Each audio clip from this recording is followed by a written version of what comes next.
OLE, the utopian world of online education. Hello students, welcome to OLE. This is your biology class where we try and make biology interesting and understandable. So in the last segment of this chapter, we were discussing about transcription, which is a process which is involved in the entire central dogma or the flow of information from DNA to RNA and then formation or synthesis of the polypeptide chain. तो हम लोगों ने जब बात की थी central dogma की, we have talked about how RNA is going to be producing the polypeptide chain.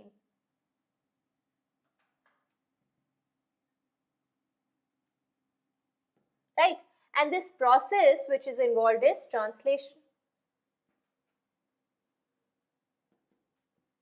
Right? तो आखिर RNA पॉलीपेप्टाइड चेन बनाता कैसे है, ये आज हम लोग डिस्कस करेंगे through genetic code.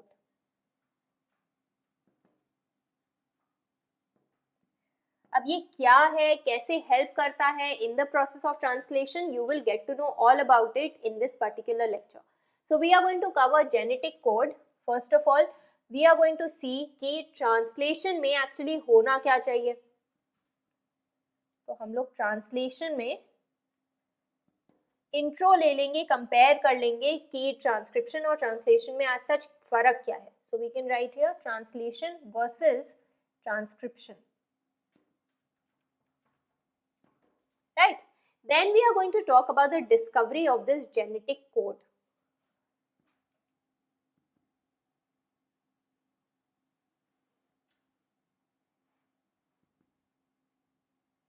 Right? Then we are going to know the concept of the genetic code. हम लोग एक genetic code build करेंगे और उसकी characteristics देखेंगे.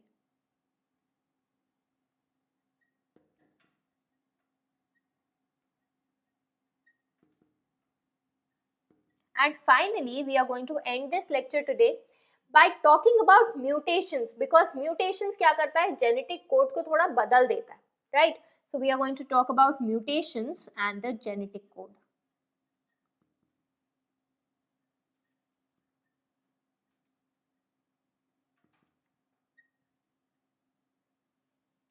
All right. So I hope you are ready to study about translation process and the genetic code. Let us begin. So सबसे पहले हम लोग ट्रांसलेशन और ट्रांसक्रिप्शन को कंपेयर करते हैं. देखो ट्रांसक्रिप्शन में क्या हो रहा था, डीएनए आरएनए बना रहा था, और क्योंकि कॉम्प्लीमेंट्री बेस पेयरिंग होती है इसीलिए वहाँ का जो मैकेनिज्म था वो अंडरस्टूड था कि भाई आरएनए में जो भी कॉम्प्लीमेंट्री बेस पेयर्स होंगे डीएनए के, they will be added and subsequently mRNA बन जाएगा. राइट? तो वहाँ पे तो कॉम्प्लीमेंट्री बेस पेयरिंग की वजह से the mechanism was understood well. लेकिन जब बात आती है आरएनए के ट्रांसलेशन के में इनटू द पॉलीपेप्टाइड चेन, तो देखो यहाँ पे आरएनए में होते हैं सिर्फ 4 नाइट्रोजनस बेसेस, और वही तो अलग होते हैं हर न्यूक्लियोटाइड में. As such the nitrogenous bases are different, right? So we are talking about 4 nitrogenous bases, right? And it has to make around 20 amino acids, क्योंकि 20 अमीनो एसिड्स हमारी बॉडी में बन सकते हैं. राइट? सो 4 नाइट्रोजनस बेसिस 20 अमीनो एसिड्स कैसे बनाते हैं, actually ये डिसाइफर करना was a very big challenge. It needed the involvement of various scientist from various fields.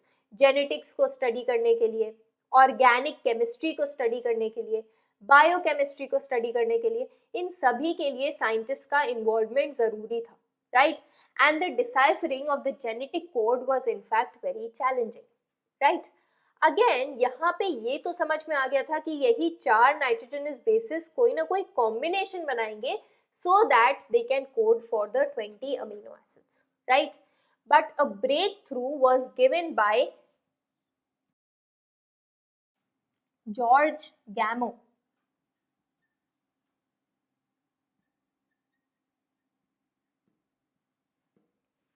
Right? तो जॉर्ज गैमो ने क्या बोला कि 4 नाइट्रोजनस बेसिस से अगर 20 अमीनो एसिड्स बनाने हैं तो जाहिर सी बात है देयर शुड बी कॉम्बिनेशंस होने चाहिए नाइट्रोजनस बेसिस के, तब अमीनो एसिड्स बनेंगे. राइट? तो ये तो उन्होंने बताया कि कॉम्बिनेशन होने चाहिए and that should code for the different amino acids. Another bold proposition that was put forward by George Gamow was the triplet code. उन्होंने ये भी बोला कि 3 नाइट्रोजनस बेसिस साथ में मिलकर एक अमीनो एसिड के लिए कोड करते हैं. दिस वॉज वेरी बोल्ड क्योंकि एज सच कोई एविडेंस उस टाइम नहीं था कि ये ऐसा होता है, ट्रिपलेट कोड होता है, right. So this was a bold proposition that was given by George Gamow. इन्होंने क्या बोला कि अगर 4 नाइट्रोजनस बेसिस 20 अमीनो एसिड्स के लिए कोड करेंगे तो they have to be in combinations. अब कॉम्बिनेशंस कैसे बन सकते हैं? दो नाइट्रोजनस बेसिस का कॉम्बिनेशन बन सकता है. अगर दो का बनेगा तो डिफरेंट टाइप ऑफ कॉम्बिनेशंस कितने निकलेंगे? 4 अमीनो एसिड्स परम्यूटेशन से निकाल सकते हैं 2 टाइम्स, तो 8 कॉम्बिनेशंस निकलेंगे, which is far less than the 20 amino acids for which coding has to be done, right? तो अब 3 का निकालने की कोशिश की, right? तो इससे 64 निकला. अब 64 is a huge number 20 amino acids के मुकाबले, ठीक. मतलब 64 अलग अलग कोड्स बन सकते हैं when we combine nitrogenous bases in 3. अगर हम लोग ट्रिपलेट कोड बनाए, 3 नाइट्रोजनस बेसिस का एक कोड बनाए, तो 20 अमीनो एसिड्स के लिए there can be enough codes, right. So this was proposed by George Gamow. आगे के एक्सपेरिमेंट्स इन्हीं रूट बेसिस पर किए गए, right. So then after this Hargobind Khurana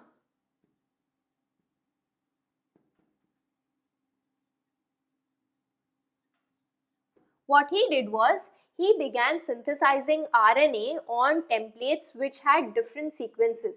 तो उन्होंने कोपॉलीमर्स बनाए, उन्होंने होमोपॉलीमर्स बनाए, राइट. आरएनए से पॉलीपेप्टाइड चेन्स बनाई जिनमें या तो सेम अमीनो एसिड्स थे या फिर डिफरेंट अमीनो एसिड्स थे. और ये हुआ कैसे? उन्होंने टेम्पलेट यूज करी, डीएनए टेम्पलेट के थ्रू उन्होंने आरएनए को सिंथेसाइज करवाया. और यहाँ पे देखा गया कि अलग अलग सीक्वेंसेस के लिए अलग अलग टाइप के अमीनो एसिड बन रहे हैं. So that was the contribution of Hargobind Khurana. Then there was another scientist by the name of Marshall Nirenberg.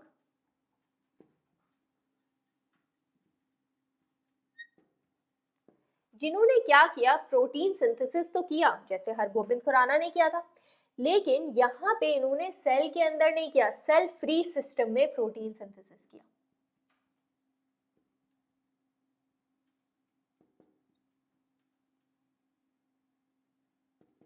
और जब इन्होंने सेल फ्री प्रोटीन सिंथेसिस किया तो जाहिर सी बात है जो कोड जिस प्रोटीन के लिए, जिस अमीनो एसिड के लिए कोड कर रहा था, he was able to decipher that, right?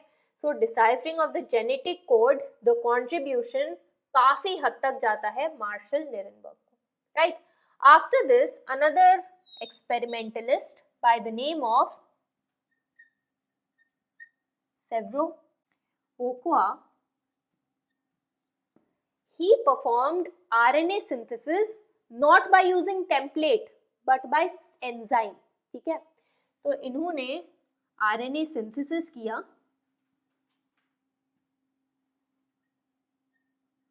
which was only enzymatic,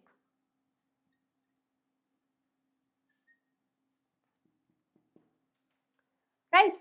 As a result, again he got to decipher the different codes जो आरएनए अलग अलग कोडिंग कर रहा था for different amino acids. He was able to decipher it, right? So in experiments, in experimentalist के contribution के through, we were able to get the genetic code. They were able to finally decipher the genetic code. Basically, Marshall Nirenberg के experiment के through, cell free protein synthesis के through, ये पता चला कि कौन कौन सा ऐसा sequence होता है नाइट्रोजनस बेसिस का जो कि स्पेसिफिक अमीनो एसिड्स के लिए कोड करता है, right. Now let us make a rough representation of the genetic code और फिर हम डिस्कस करेंगे कि इसकी कैरेक्टरिस्टिक्स क्या है. ओके, तो अब जो हम लोग कोड पढ़ने जा रहे हैं, we are going to try to decipher, or rather it has already been deciphered, so we are just going to study about the genetic code and how it was deciphered. तो एक sequence तुमको याद रखना है जो हम लोग amino acids का यूज करेंगे, और तुम लोगों को ऑलरेडी पता है आरएनए में जो नाइट्रोजनस बेसिस यूज होते हैं वो कौन कौन से होते हैं? There is cytosine, guanine, adenine and uracil, right? So we are going to use those sequences. However, you are to remember कि कौन सा sequence हम लोग use करेंगे, कौन सा nitrogenous base पहले लिखेंगे, right? तो देखो ट्रिपलेट बनाना है, ठीक है? तो जो फर्स्ट बेस होगा वो यहाँ से आएगा, ठीक है? And the bases which we are going to use, the order which we are going to use, we are going to use U, C, A, G, right? और यही तुम यहाँ पे भी यूज करोगे for the second code and यहाँ पे भी फॉर द थर्ड कोड, ठीक? तो यहाँ पे हम लोगों ने लिख लिया, यहाँ पे भी लिख लेते हैं U, C, A, G, right? And this here is going to be the second base, right? ऐसे ही थर्ड बेस के लिए होगा. However, थर्ड बेस में क्योंकि हम लोगों को 64 कॉम्बिनेशंस बनाने हैं, राइट? तो हम लोग थर्ड बेस में डिवीजन कर लेते हैं.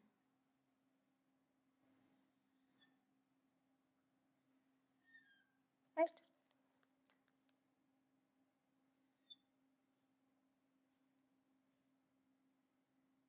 यहाँ पे भी हम लोग सेम सीक्वेंस बनाएंगे UCAG का.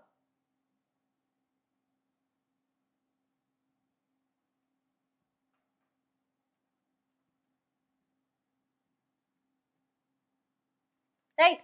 अब ये सीक्वेंस तुम लोग याद कैसे रखोगे? You can remember it by a mnemonic under cover agent George, ठीक है? तो ऐसे ही हम लोग भी याद रखते थे, तुम लोग भी याद कर सकते हो. जॉर्ज से तुम्हें जॉर्ज गैमो भी याद रहेगा. उन्होंने ही ये प्रोपोजिशन दिया था about the triplet code.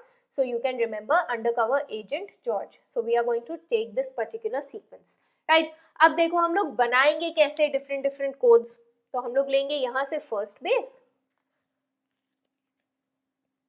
U, second base U and third base here U, right? अब देखो इस स्क्वायर के लिए 4 अलग अलग कोड्स बनेंगे U, U, the second code C, U, U and the third base A and U, U and the third base G, right? C, U चारों में कॉमन होगा, right? फर्स्ट वाले में the third base is U, third base is C in the second one, third base is A in the third one and third base is G in the fourth one, right?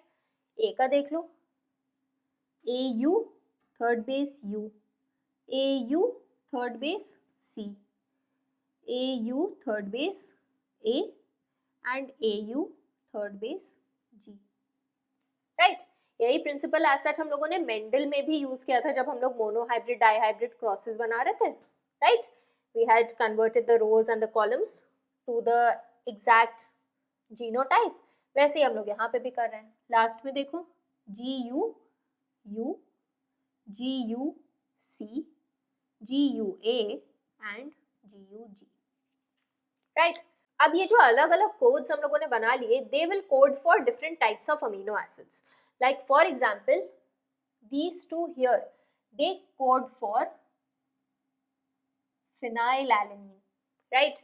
These two as well as these 4 here, they code for leucine, ठीक है? ये 3 जो देख रहे हो ये कोड करता है आइसोल्यूसिन के लिए, ठीक है? ये चौथा वाला जो यहाँ पे है ये स्पेशल है, ये कोड करता है मीथियोनिन के लिए. अब ये क्यों स्पेशल है उसके ऊपर अभी हम लोग बात करेंगे. और ये 4 कोड करते हैं वैलिन के लिए, ठीक है? ऐसे ही हम लोग पूरा जेनेटिक कोड यहाँ पे बना लेते हैं. So here you have been presented with the genetic code. अब तुम्हें समझ में आ गया होगा कि सीक्वेंस कैसे निकाले गए हैं एंड थ्रू वेरियस एक्सपेरिमेंट्स इनको डिसाइफर किया गया है. They code for different amino acids. अब यहीं पे अगर हम लोग देख के इसी जेनेटिक कोड की कैरेक्टरिस्टिक्स लिख देते हैं.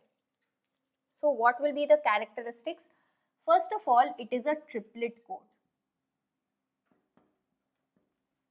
ठीक है? यानी कि तीन नाइट्रोजनस बेसिस का सीक्वेंस एक अमीनो एसिड के लिए कोड करता है, राइट। अब इसमें भी ये जो अलग अलग तुम कोड्स देख रहे हो, राइट, इसमें से भी 61 कोड फॉर अमीनो एसिड्स, जबकि 3 ऐसे होते हैं, 64 टोटल में है, 61 कोड्स फॉर अमीनो एसिड, ठीक है, जबकि 3 ऐसे होते हैं जो कोई भी अमीनो एसिड के लिए कोड नहीं करते हैं। And these are the stop codons, UAA, UAG and UGA। ये तीनों तुम्हें याद रखने हैं, UAA, UAG and UGA. These are the stop codons. तो ये किसी भी अमीनो एसिड के लिए कोड नहीं करते हैं, बल्कि टर्मिनेशन कोडॉन्स होते हैं, ठीक है। तो ये हो गया ही first characteristic. Then the other characteristic which you might be seeing here is that it is commaless, ठीक है। जब ये mRNA पे सिंथेसिस होता है, mRNA ट्रांसक्राइब होता है, तो जो कोड होता है वो ये नहीं कि mRNA ऐसे है, 3 यहाँ पे आए, फिर बीच में पंक्चुएशन हो गया, बीच में गैप हो गया, उसके बाद फिर 3, no, it is commaless, right, it is commaless, it is punctuation less, continuity में सीक्वेंस होता है, ठीक है। तो ये हो गई दूसरा। तीसरी चीज जो तुम लोग यहाँ पे देख पा रहे होगे वो ये है कि एक पर्टिकुलर सीक्वेंस एक पर्टिकुलर अमीनो एसिड के लिए कोड कर रहा है, right. So it is unambiguous और specific. One codon codes for a particular amino acid. अच्छा, यहाँ पे ये भी देख पा रहे होगे कि काफी बार दो अलग अलग सीक्वेंसेस हैं, सेम अमीनो एसिड के लिए कोड कर रहे हैं। इसको कहते हैं degenerate property of the genetic code. So genetic code is also degenerate, ठीक है, where one amino acid is being coded by different sequences, ठीक है। तो ये हो गया। तो ये तो हो गई 4 प्रॉपर्टीज जो हम लोग एज सच देख रहे हैं यूनिवर्सली फॉलो हो रही हैं। बाकी it may be, it is generally universal, अगर हम लोग लिविंग वर्ल्ड में देखते हैं, with some exceptions, obviously biology is full of exceptions. तो एज सच अगर हम लोग देखा जाए, जैसे फर्स्ट वाला ले लो, U, it codes for phenyl, right. Phenylalanine के लिए ये कोड करता है almost in all organisms from bacteria to humans, right. There are still some exceptions, जैसे कि कुछ प्रोटोजोन्स में या फिर माइटोकॉन्ड्रियल कोड्स जो होते हैं ना, उसमें थोड़ा बहुत एक्सेप्शन देखा गया है। Otherwise this genetic code is universal, ठीक है। तो ये हो गया, इट इज जनरली यूनिवर्सल। अच्छा, एक और चीज है, यहाँ पे एक स्पेशल सीक्वेंस है जो कि 2 चीजों के लिए कोड करता है, AUG।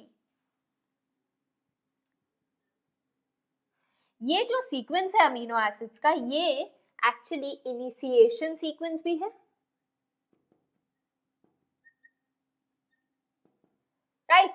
और दूसरी चीज, ये एक अमीनो एसिड के लिए भी कोड करता है, विच इज मिथियोनिन, राइट। तो सिर्फ ये ऐसा सीक्वेंस है जिसका डुअल फंक्शन है यहाँ पे, ठीक है।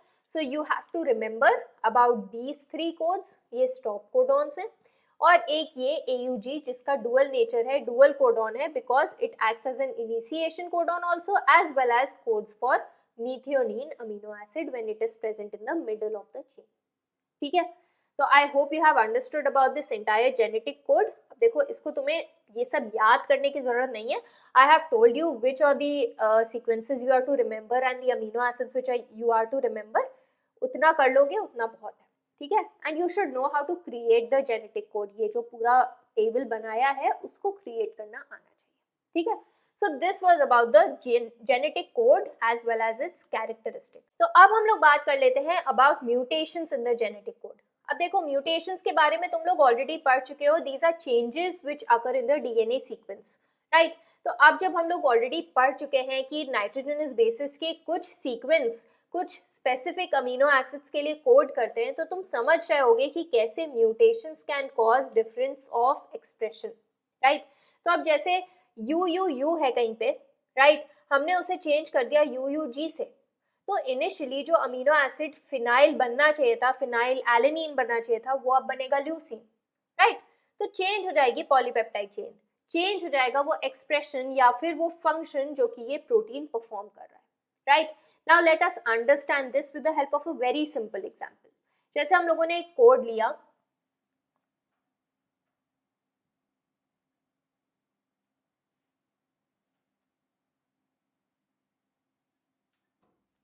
ये कोड ले लिया हम लोगों ने, ठीक।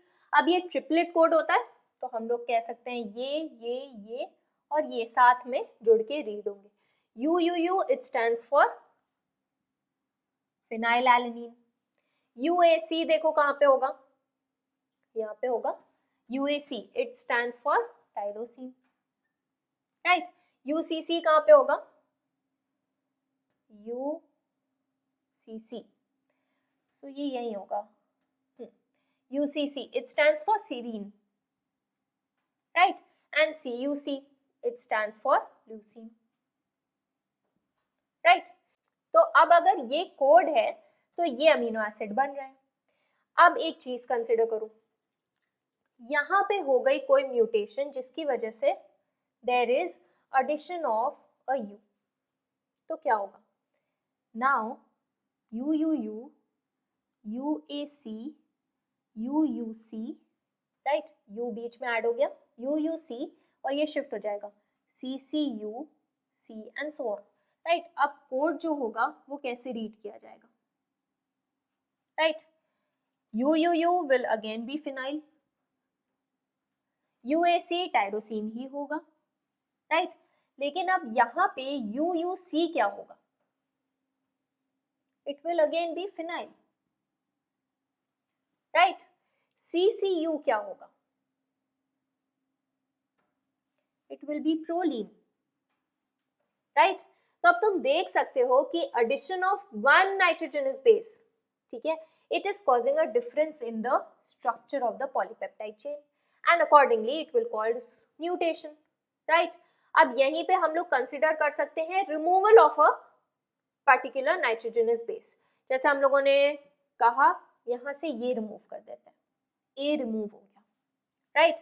अब क्या होगा, the new sequence will be UUU, UCU, UCC, CUC, ठीक है, नया सीक्वेंस बन गया, ए रिमूव हो गया। अब ट्रिपलेट कोड बनाना है, ट्रिपलेट कोड भी बना लिया, राइट। अब देखते हैं अमीनो एसिड्स कौन से कोड होंगे। UUU के लिए अगेन फिनाइल, ठीक है। UCU के लिए क्या होगा, UCU,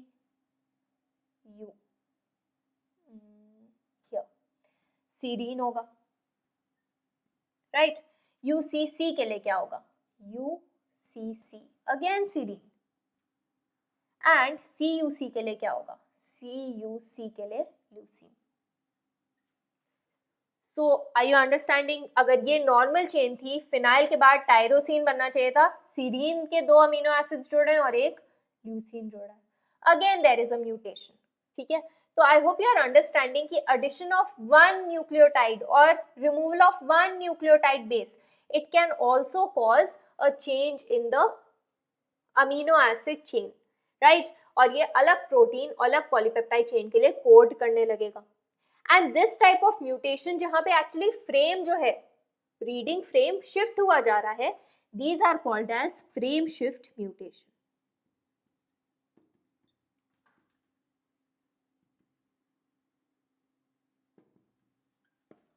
राइट।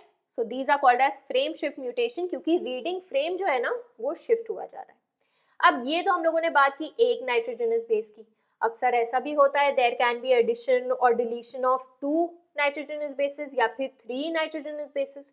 अगर 3 नाइट्रोजनस बेसिस का एडिशन या डिलीशन हो रहा है तो एक अमीनो एसिड पूरा का पूरा या तो ऐड हो जाएगा या तो डिलीट हो जाएगा, ये भी हो सकता है, right. So there can be different kinds of mutations which can occur and they may lead to a different kind of expression because of the coding of a different type of polypeptide chain, right। और यही देखा गया है, example अगर हम लोग बात करें सिकल सेल अनीमिया में, देखो सिकल सेल अनीमिया की बात हम लोगों ने एक्चुअली पिछले चैप्टर को पढ़ते टाइम भी की थी। सिकल सेल अनीमिया में म्यूटेशन होता है बीटा चेन में, ठीक है, हीमोग्लोबिन की बीटा चेन में म्यूटेशन हो जाता है। बीटा चेन के 6th अमीनो एसिड का जो कोड होता है वो चेंज हो जाता है, इट चेंजेस फ्रॉम, यहीं पे लिख देते हैं, it changes from GAG to GUG। अब 6th अमीनो एसिड बनना कौन सा चाहिए था, GAG के हिसाब से, यहाँ पे देखो GAG के हिसाब से ग्लूटामिक एसिड बनना चाहिए था, राइट बनता क्या है GUG के हिसाब से, वैलिन बन जाता है, right and that is why there is a modification in the polypeptide chain which is formed, और उसकी वजह से सिकल सेल अनीमिया ट्रेट आ जाती है, ठीक है ना। So I hope you are understanding. ये चेंज हुआ जो ट्रांसक्रिप्शन RNA था जो कि बना रहा था प्रोटीन में, और ये हुआ है क्योंकि DNA में इनिशियल DNA जो कि टेम्पलेट की तरह एक्ट कर रहा था उसमें चेंज हो गया है, उसमें जो CTC होना चाहिए था वो बन गया है CAC, राइट तो अब ये चेंज आ गया है उसके हिसाब से। T के साथ A जोड़ा था, लेकिन अब क्योंकि यहाँ पे A आ गया तो अब A के साथ तो U जुड़ता है, ठीक है ना। So this is the chain in the DNA, उसकी वजह से RNA में ये चेंज आ गया, और पॉलीपेप्टाइड चेन में क्या चेंज आया, 6th पोजीशन पे ग्लूटामिक एसिड रिप्लेस हो गया वैलिन से। So this is another example जहां पे हम लोग सब्सटीट्यूशन देख रहे हैं, एक हटा उसकी जगह दूसरा आ गया, राइट सो म्यूटेशंस जो हैं या तो एडिशन की वजह से हो सकती हैं या डिलीशन की वजह से हो सकती हैं या फिर सब्सटीट्यूशन भी हो सकता है, कोई एक हटा उसकी जगह दूसरा आ गया, again the coding will be different, right so this is how the genetic code is also related to the mutations. I hope you have understood this well.